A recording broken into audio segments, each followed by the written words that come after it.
రాబోయి చందమామ మా వింత గాథ వినుమా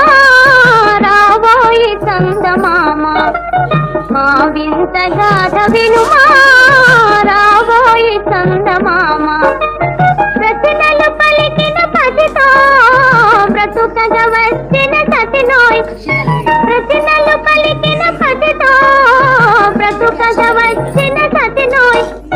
మాటలు మూటకమాయే నటనలు నేర్చెను చాలా రావోయి చందమామ మా వింత గాథ వినుమా రావోయి చందమామ తన మతమేమో తనది మన మతం అసలే పడదోయ్ తన మతమేమో తనది మన మతం అసలే పడదోయ్ మనము మనదను మాటే అన